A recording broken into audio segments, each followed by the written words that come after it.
আসসালামু আলাইকুম রহমতুল্লাহি ওয়া বারাকাতুহু। আজকের ক্লাসে আমি হরফের মাখরাজ সম্বন্ধে আলোচনা করব। গত ক্লাসে আমি মাখরাজ সম্বন্ধে আলোচনা করেছি। সেখানে আমি 5টি মাখরাজের আলোচনা করেছিলাম। 5টি মাখরাজে 8টি অক্ষর ছিল। সেগুলো আমি আরেকবার বলতেছি। সেটা হলো 1 নম্বর মাখরাজ হলকের শুরু হইতে, অর্থাৎ এখান থেকে হামজা হা। 2 নম্বর মাখরাজ হলকের মাঝখান থেকে, মানে এই গলার মাঝখান থেকে আইন হা। এবং 3 নম্বর মাখরাজ ছিল হলকের শেষ ভাগ হইতে, অর্থাৎ এখান থেকে একেবারে জিহ্বার গোড়া, এখান থেকে গইন খ।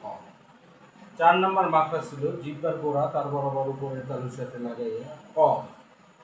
আর 5 নম্বর মাখরাজ ছিল জিহ্বার গোড়া থেকে একটু আগে বাড়িয়ে তার বরাবর উপরের তালুর সাথে লাগিয়ে মধ্যখান পেঁচানো কাপ। এই 5টি মাখরাজ আমি গত ক্লাসে আলোচনা করেছি। আজকে এরপর থেকে আমি আলোচনা করব মাখরাজ শব্দের অর্থ হলো উচ্চারণের স্থান। এই মাখরাজ যার যত সুন্দর হবে, হরফ উচ্চারণ যার যত সুন্দর হবে, কোরআন তেলাওয়াতও তার তত সুন্দর হবে। এজন্য মাখরাজগুলো ভালোভাবে ইয়াদ করা এবং সেই অনুযায়ী হরফ উচ্চারণ করা আমাদের সবার জন্য জরুরি। আজকে 6 নম্বর মাখরাজ জিহ্বার গোড়ার কিনারা উপরের মাড়ির দাঁতের গোড়ার সাথে লাগাই। জিহ্বার গোড়ার কিনারা উপরের মাড়ির দাঁতের গোড়ার সাথে লাগাইয়া একটি হরফ, সে হলো দত। দত এই মাখরাজটি একটু কঠিন, বেশি বেশি চর্চা করতে হবে।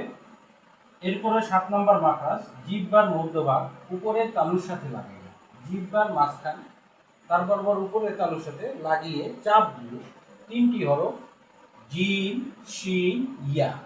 জিম শিন ইয়া, একটু শক্ত। 8 নম্বর মাখরাজ জিহ্বার আগার কিনারা উপরের মাড়ির সঙ্গে লাগাই। জিহ্বার আগার কিনারা এবং উপরের মাড়ির সাথে লাগাইয়া একটি হরফ, সেটা হলো লাম। লাম এই অক্ষরটি হলো লাম।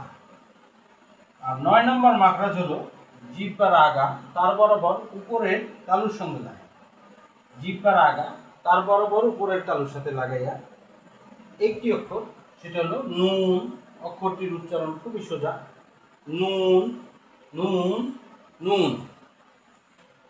এরপরে এই দোয়াতের মাখরাজ, এটাকে বেশি বেশি আমাদেরকে চর্চা করতে হবে।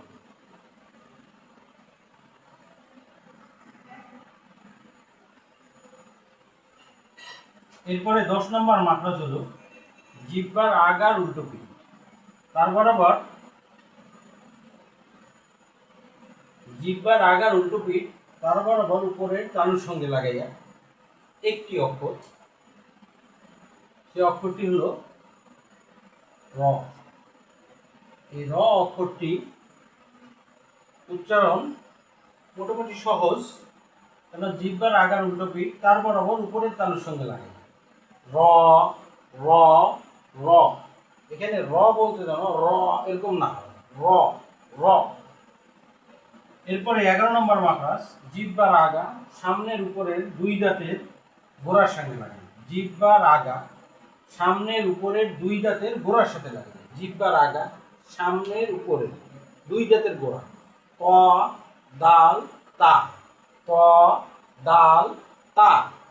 তাটা একেবারে পাতলা হবে, তোয়াটা একটু মোটা করে হবে, আর মিডিয়াম হবে দাল। ত দাল তা তা তা। তাটা পাতলা হবে আর তটা মোটা করে উচ্চারণ হবে। তাহলে জিহ্বার আগা সামনের উপরের 2 দাঁতের গোড়ার সাথে লাগাইয়া ত দাল তা। 12 নম্বর মাখরাজ জিহ্বার আগা সামনের নিচের 2 দাঁতের পেট ও আগার সাথে লাগাইয়া ঝা সিন সদ, বা সদ সিন ঝা, সদ সিন ঝা।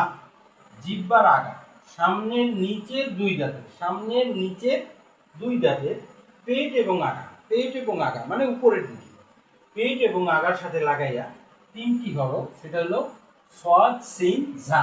সদ সিন ঝা, সদ সিন ঝা। তাইলে আমরা আজকে মোট 12টি আমরা মাখরাজ শিখলাম। মনে রাখবেন আরবি হরফ 29টি, মাখরাজ হলো 17টি। এই 17টি মাখরাজের মধ্যে আমরা মোট 12টি মাখরাজ শিখলাম।